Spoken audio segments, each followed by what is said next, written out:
I'm Siobhan and I've got you on top of my fridge.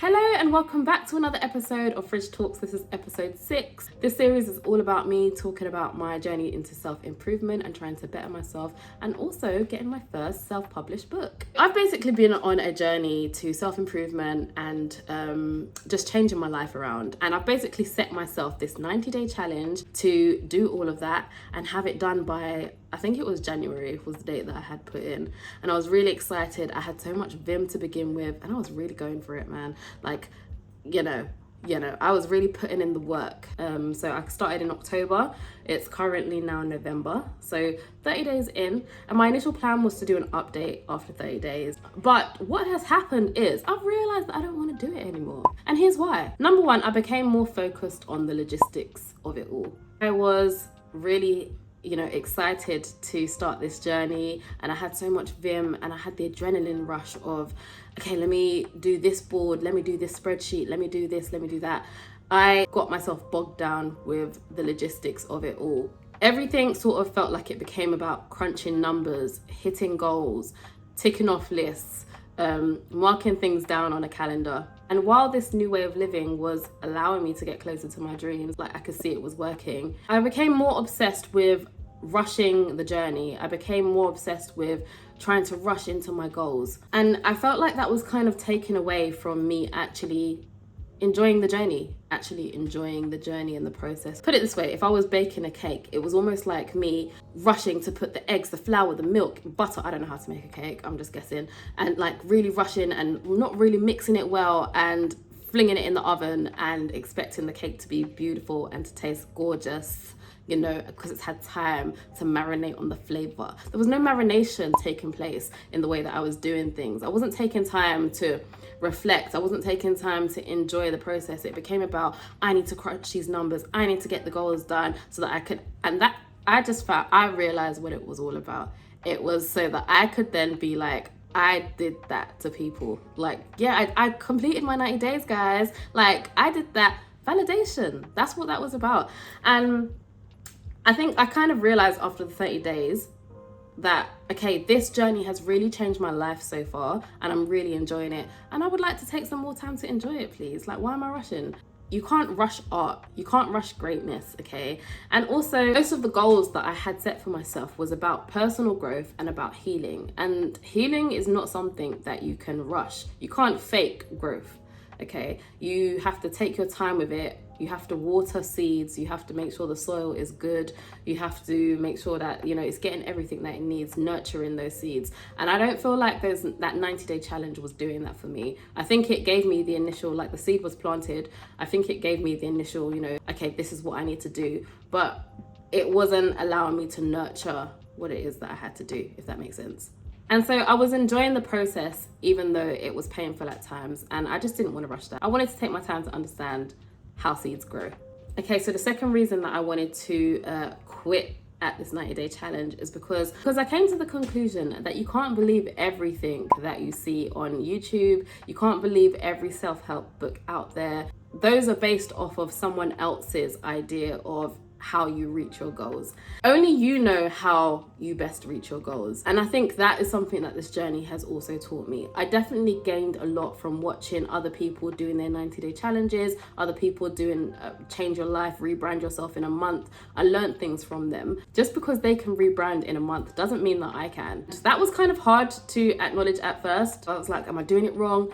But no, it's just, everyone's healing and processing time is different. And I just wanted to acknowledge that in myself and honor that in myself, like the process of change. And that's okay. I remember when I first watched, I think I was like going through, that first initial thought of, I really want to change my life. I really want to get myself together. I want to rebrand. And then I searched it on YouTube and I found some amazing videos, some amazing people that were talking about how they've managed to do it. And it sounded really good. I took a lot of notes and did a lot of learning from that. And it also gave me the initial kick up the bum to like get up off my back and let me take my life seriously, actually try to work on myself, because ain't no one else gonna do it. But like I said, their journey is not my journey, so I can't rush how long it's gonna take me.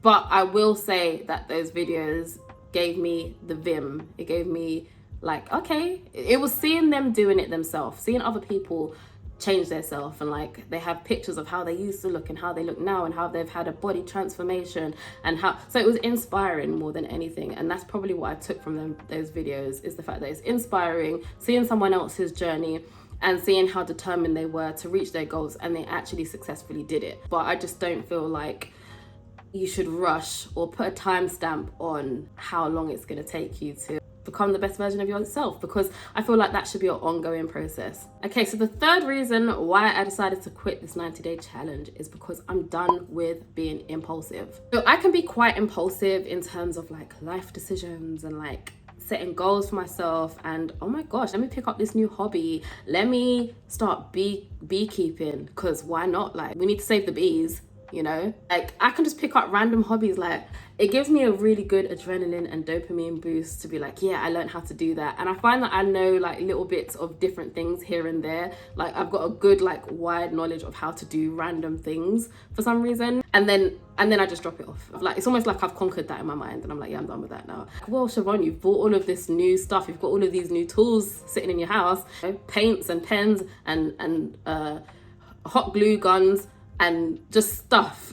When I see something that excites me and I'm like, yeah, that's a new skill that I can learn, I want to learn how to do that. Or something that I get excited about, like, oh my gosh, I can change my life in this way, yeah, let me start doing that. Or, oh, there's a new diet, yeah, that could be really good for me, let me jump on that, let me collect all the information that I need, let me master that.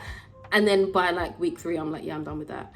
And I think I wanted to kick that habit. When it comes to me changing my life, when it comes to me progressing, when it comes to self-growth, when it comes to me creating this book, these are things I actually really, really care about. These are dreams that I've had for like years. These are things that have been in the making for a long time, and I don't want to rush that. I don't want it to be a thing that I'm doing just because I'm trying to get a dopamine boost.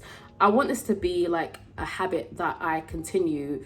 I want it to be a lifelong habit of me trying to continuously better myself, continuously seek change. I wanted this change to stick, and I didn't want it to be just a quick fad. I wanted it to be just an ongoing thing. I didn't want it to be a challenge, because it's already a challenging thing as it is. I didn't want to put more pressure on myself. It's already a challenging thing to keep on saying to yourself, right, Siobhan, come on, get up. Let's get up at 6 a.m. Let's do the workout. Let's do this. Let's do that. So I'm saying all of this to say that although I'm quitting my 90-day challenge, I'm still going to be continuously challenging myself on a daily basis.